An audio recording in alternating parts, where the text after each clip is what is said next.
요한계시록 13장 14절 15절 말씀 같이 보도록 하겠습니다. 짐승 앞에서 받은 바 이적을 행함으로 땅에 거하는 자들을 미혹하며 땅에 거하는 자들에게 이르기를 칼에 상하였다가 살아난 짐승을 위하여 우상을 만들라 하더라. 그가 권세를 받아 그 짐승의 우상에게 생기를 주어 그 짐승의 우상으로 말하게 하고 또 짐승의 우상에게 경배하지 아니하는 자는 몇이든지 다 죽이게 하더라. 이렇게 말씀을 했습니다. 성경에 나온 이런 말이 요한계시록 13장이 우리한테는 굉장히 중요한 이제 내용을 담고 있는데, 왜 그러냐면 마지막 때가 되면 이런 이야기들이 많이 사람들이 하잖아요. 666이다 이런 얘기도 하고 짐승의 숫자다 이런 얘기도 하고, 그죠? 그런 걸 많이 얘기하는 그런 때라 마지막 때가 될수록 이제 이런 얘기들을 많이 하게 되죠. 아무래도 그러니까 정확하게 알고 있어야지. 그렇지 않으면은 누구 얘기가 옳은 것 같다, 누구 얘기가 옳은 것 같다 이렇게 된단 말이에요. 그러면 정리가 안 돼. 자기가 말씀을 모르니까 정리가 안 된 상태에서 자꾸 누구 얘기를 듣다 보면 그게 이제 더 헷갈려져요. A, B, C, D가 있는데 A가 맞다고 탁 따라갔더니 나중에 알고 보니까 B였더라. 그럼 어떻게 해요? B가 옳다고 딱 따라갔는데 C나 D면 어떻게 할 거예요? 여러분이. 그러면 안 되잖아요. 그러니까 모든 사람들이 다 이해할 수 있도록 알고 있어야 된다는 거예요. 이거를요. 그래야 자기가 구분할 수 있는 거죠. 위조인지 진짜인지 구분하려는 방법은 진짜를 자꾸 듣고 진짜를 만져보고 진짜를 이렇게 확인하면 가짜를 만지게 되면 금방 안다 그랬잖아요. 그런 것처럼 진짜를 자꾸 설명을 들으면 구분할 수 있어요. 근데 진짜를 못 듣고 자꾸 이 얘기 저 얘기 하는 거 구분 못 하는데 자꾸 이렇게 자기가 구분해 보려고 들어보려고 하면요, 그러면 더 헷갈립니다. 저는 공부 안 해봤겠어요? 저도 공부를 많이 해본 사람이지. 이 신학교 얘기 틀리고 저 신학교 얘기 틀리고 그런 걸 5개를 공부했으니까 어떤 게 다른지 구분을 많이 공부를 해봤겠죠. 그래도 나름대로 더 헷갈리더라고요. 공부를 하면 할수록 더 헷갈려요. 그런데 주님께 교육을 받으니까 이제 알겠더라는 거예요. 성경이 어렵지가 않더라고요. 그러니까 그런 거를 여러분이 같이 한번 나누고 그러면 좋겠더라고요. 그게 아니면 여러분이 구분이 잘 안 돼서 어떤 걸 진짜인지 가짜인지 구분을 잘 못해요. 실제로 그렇습니다.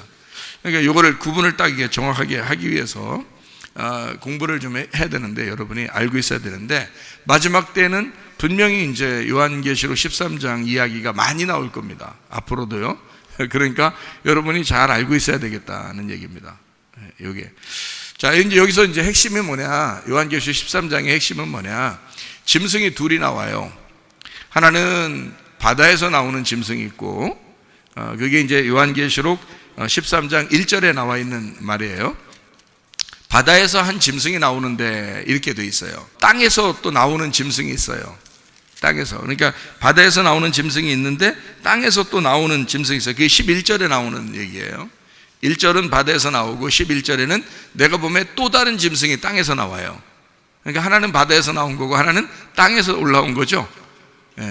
근데 이제 이 땅에서 올라온 게 양같이 두 뿔이 있고 용처럼 말을 한다는 거예요.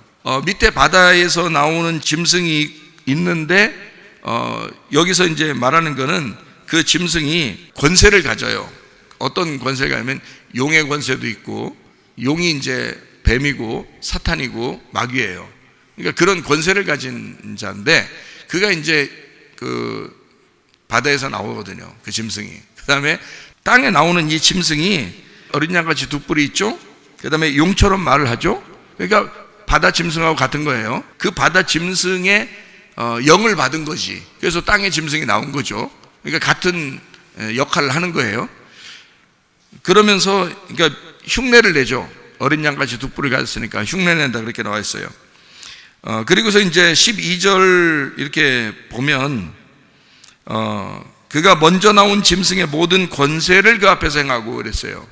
그리고 땅과 땅에 사는 자들을 처음 짐승에게 경배하게 한대요. 그게 뭐예요? 바다에서 나온 짐승을 섬기게 한다는 거 아니에요. 그죠? 근데 그게 이제 바다에서 나온 짐승이 어떤 거냐면 죽게 되었던 상처가 나은 자래요. 그러니까 우리가 이제 짐승이라는 걸 정확하게 알고 있어야 되겠죠. 그리고 이 짐승이, 땅에 나온 짐승이 바다 짐승을 위해서 우상을 만들어요. 그래서 우상 나오는 거예요. 성경 요한계시록 13장에 우상을 만들어서 그 짐승의 우상에게 생기를 주어서 그 짐승의 우상으로 말하게 하고 경배하지 아니하는 자는 몇이든지 죽이게 하더라. 이제 이런 얘기가 15절에 나와 있죠.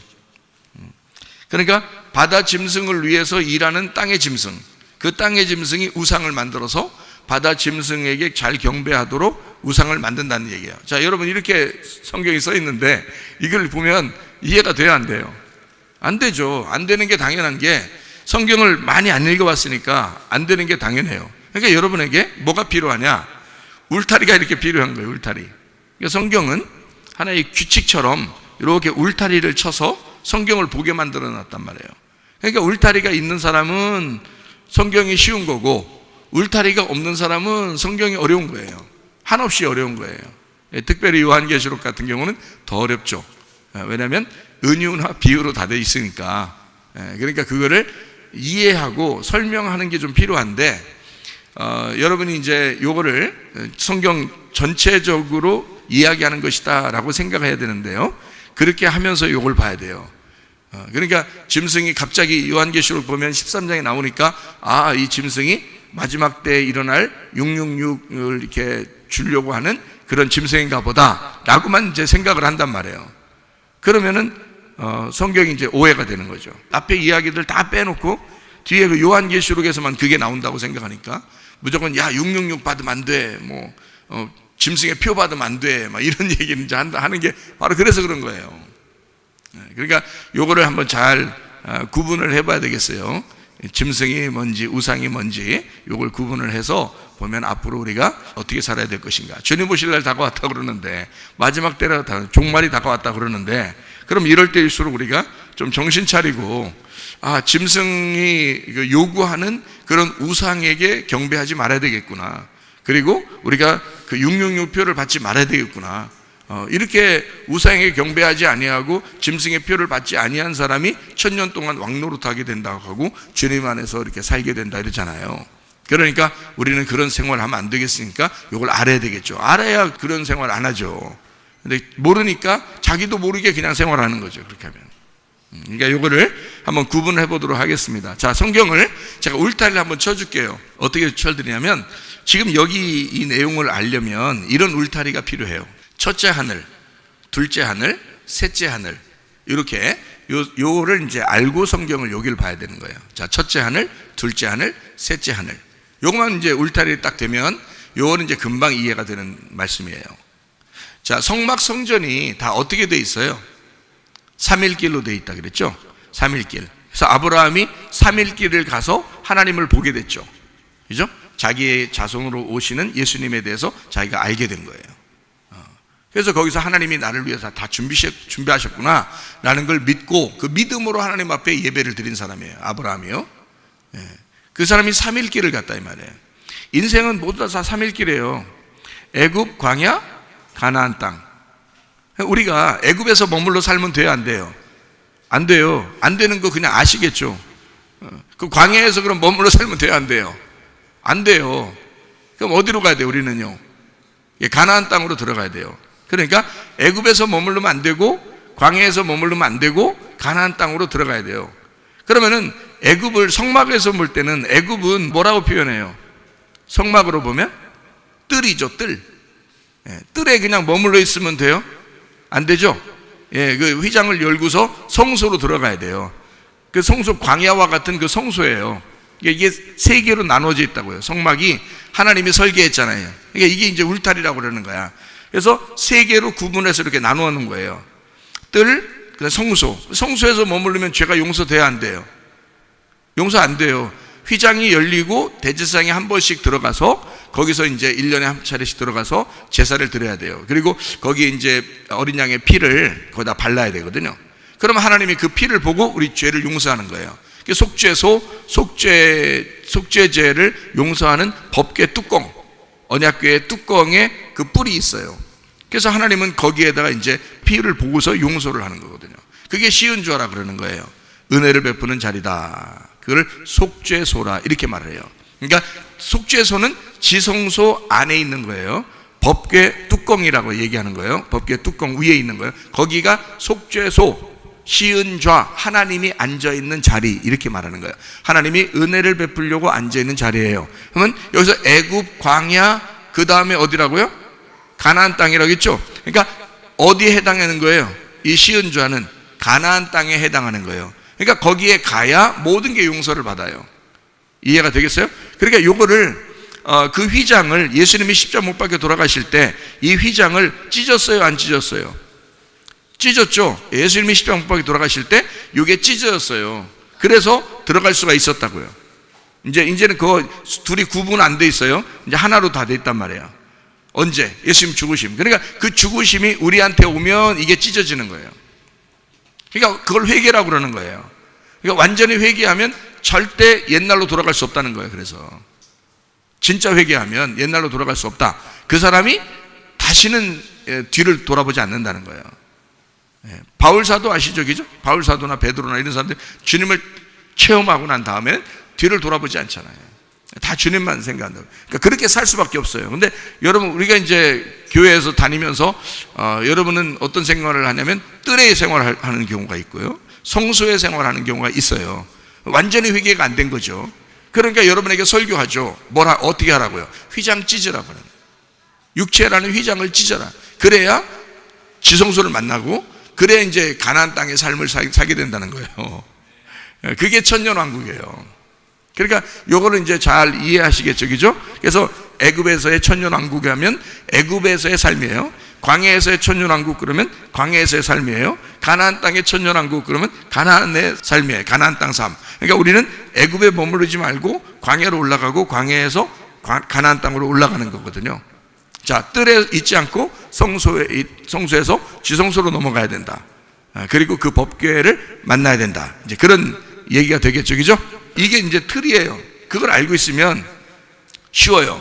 자, 애굽이라고 하는 거를 뭐라고 성경에서는 우리에게 표현할 수 있냐면 첫째 하늘이라고 표현할 수 있어요. 첫째 하늘. 광야는 뭘까요? 순서니까 둘째 하늘이 되겠죠, 그죠?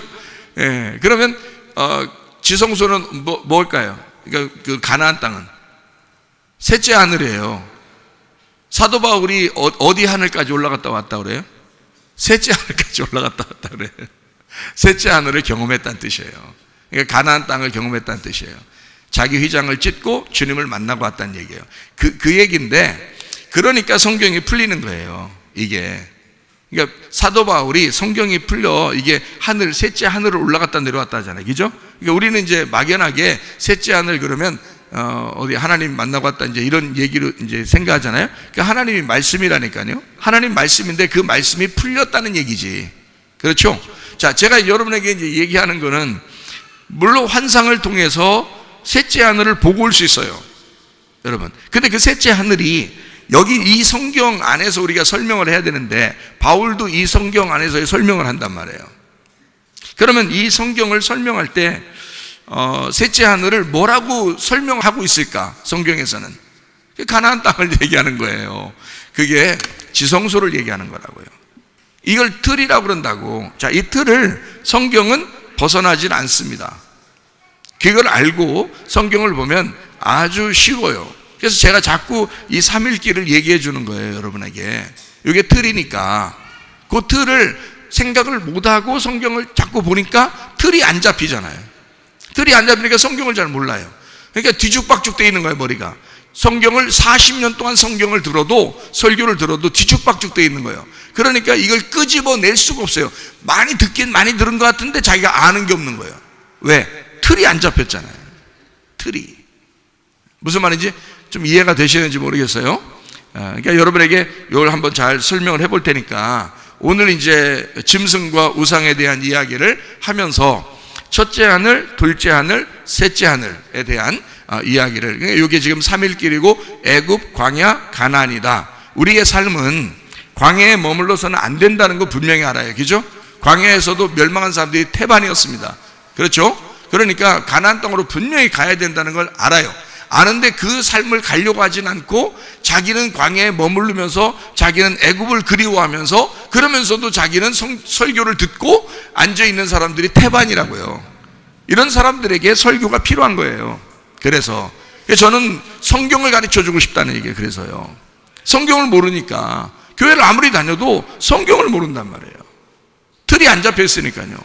그 틀을 잡아주면서 성경을 좀 깨닫게 해주려고 생각을 하고 있는 거거든요.